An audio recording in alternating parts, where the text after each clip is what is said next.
తెలంగాణ ప్రభుత్వం మరో సంచలన నిర్ణయం తీసుకుంది. ప్రస్తుతం ప్రభుత్వ విప్లుగా ఉన్న ఎమ్మెల్సీలు అద్దంకి దయాకర్, బల్మూరి వెంకట్లకు రాష్ట్ర మంత్రి హోదా ఇచ్చింది.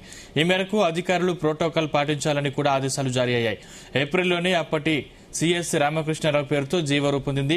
అయితే అదే జీవోను తాజాగా తెలంగాణ రాష్ట్ర ప్రభుత్వం రిలీజ్ చేసింది. తెలంగాణ రాష్ట్ర ఏర్పాటులో అద్దంకి దయాకర్ పాత్ర చాలా కీలకమైంది. అలాగే రేవంత్ రెడ్డికి అత్యంత సన్నిహితుడిగా ఆయనకు పేరు ఉంది. ఇటు బల్మూరి వెంకట్ విద్యార్థి నాయకుడిగా ప్రతిపక్షంలో కాంగ్రెస్ ఉన్నప్పుడు అనేక పోరాటాలు చేశాడు, జైల్లో పడ్డాడు. కేసీఆర్ సర్కార్ వైఫల్యాన్ని ఎండగట్టాడు. నిత్యం కాంగ్రెస్ కోసం పనిచేస్తూ పార్టీని ముందుకు నడిపించాడు. ఈ క్రమంలోనే ఈ ఇద్దరు భవిష్యత్తు లీడర్లకు కేబినెట్ హోదా కల్పించింది రేవంత్ రెడ్డి సర్కార్.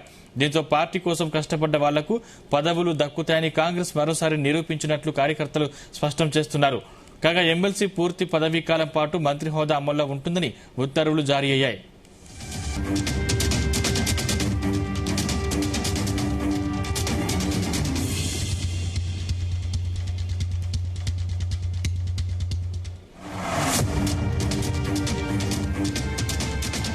తెలంగాణ ప్రభుత్వం మరో సంచలన నిర్ణయం తీసుకుంది. ప్రస్తుతం ప్రభుత్వ విప్పులుగా ఉన్న ఎమ్మెల్సీలు అద్దంకి దయాకర్, బల్మూరి వెంకట్లకు రాష్ట్ర మంత్రి హోదా ఇచ్చింది. ఈ మేరకు అధికారులు ప్రోటోకాల్ పాటించాలని కూడా ఆదేశాలు జారీ అయ్యాయి. ఏప్రిల్లోనే అప్పటి సీఎస్ రామకృష్ణారావు పేరుతో జీవో రూపొందింది. అయితే అదే జీవోను తాజాగా తెలంగాణ రాష్ట్ర ప్రభుత్వం రిలీజ్ చేసింది.